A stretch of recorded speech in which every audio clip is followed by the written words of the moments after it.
To chat about hormone therapies and hormones generally.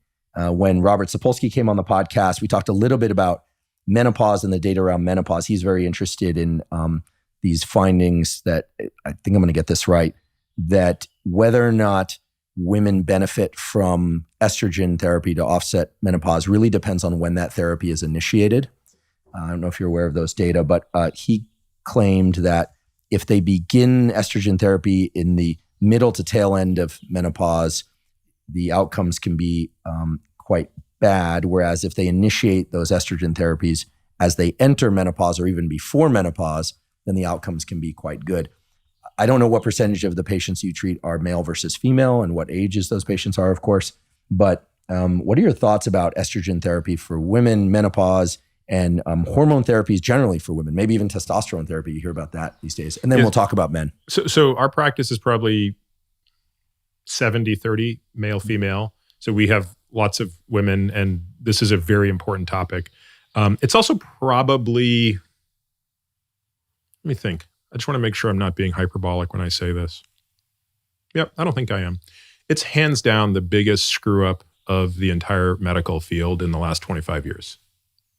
Now, again, it's possible in the next hour I'll think of, nope, there's a bigger screw up. But another giant screw up. But I don't think I will. I'm pretty confident that I won't be able to think of a bigger act of incompetence than what happened with the Women's Health Initiative in the late 90s and early 2000s, which is effectively the study that turned the entire medical field off hormone replacement therapy for women.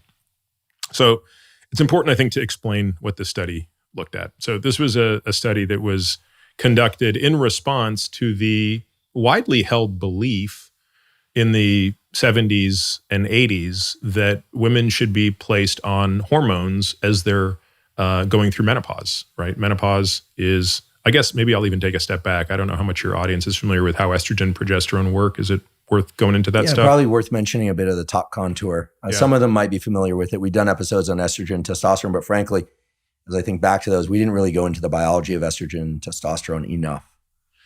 Yeah. So, I mean, actually an interesting aside that I always tell my female patients who get a kick out of this, when you look at a woman's labs, you'll see her estrogen, her progesterone, her FSH, her LH, her testosterone, her sex hormone binding globulin, all these things. But based on the units they're reported in, it's a very distorting picture of what the most common androgen is in her body. If you actually convert them to the same units, she has much more testosterone in her body than estrogen. Interesting. Yeah. I did not know that. Yeah. Then again, I've never been a woman getting my hormone profile done. Yeah. So even though a woman's testosterone is much less than a man's level, it's still more than she has estrogen in her body. Wow. So phenotypically, right, estrogen is the hormone that's dominating, and so it's she has much higher estrogen than a man and much lower testosterone than a man, but in absolute amounts, she has more testosterone than estrogen. Just worth pointing that out. Incredible. So, what's happening to a woman from the age she starts menstruating until she goes through menopause, outside of pregnancy and birth control and stuff like that, is she has this cycle, roughly every 28 days, but it can vary, where at the beginning of her period, we call that day 0, her estrogen and progesterone are very low. You can't measure them. And then what happens is the estrogen level starts to rise, and it rises in response to a hormone called follicle stimulating hormone, FSH, that is getting her ready to ovulate. And she ovulates at about the midpoint of her cycle. So if we're just going to make the math easy, on day 14, she's going to release a follicle from one of her ovaries. And the estrogen level is sort of rising.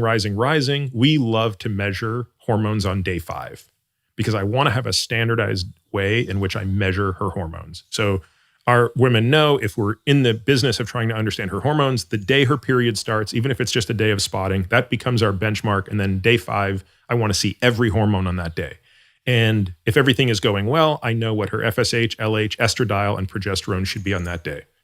So the estrogen rises, starts to come down a little bit as she ovulates, and then the luteinizing hormone kicks on because it's now going to prepare her uterus for the lining to accommodate a pregnancy. So now you start to see estradiol go back, but now for the first time, progesterone goes up. So progesterone has been doing nothing for 14 days, and now it starts to rise. And actually, progesterone is the hormone that's dominating the second half, which is called her luteal cycle. So the first 14 days is the follicular cycle, second is the luteal cycle. So once you get to about the halfway point of that, which is now, just to do the math, 21 days in, the body has figured out if she's pregnant or not. And again, most of the time she's not going to be pregnant. So the body says, oh, I don't need this lining that I've been preparing. I'm going to shed it. So now progesterone and estrogen start crashing, and the lining is what is being shed, and that is the menses. By the way, it's that last 7 days of that cycle that in a susceptible woman is what creates those PMS symptoms. So actually, this is something that you would probably have a better understanding of than me.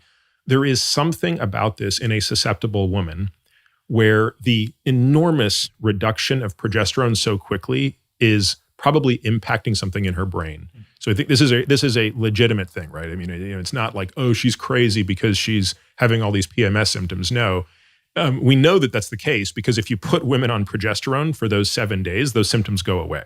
So if you can stabilize their progesterone during the last half of their luteal phase, and sometimes we would just do it for the entire luteal phase, just put them on a low dose of progesterone, all PMS symptoms vanish. Very interesting. I'll have to look up where the progesterone receptors are located in the brain. The Allen Brain Institute now has beautiful data of in situ hybridization, which for folks that don't understand is looking at RNA and sort of where genes and proteins ought to be expressed in the human brain by using actual human brain tissue sections as opposed to just mice. So I'll take a look. I think give us some insight into what that progesterone emotionality link might be and where it might exist neural circuit wise.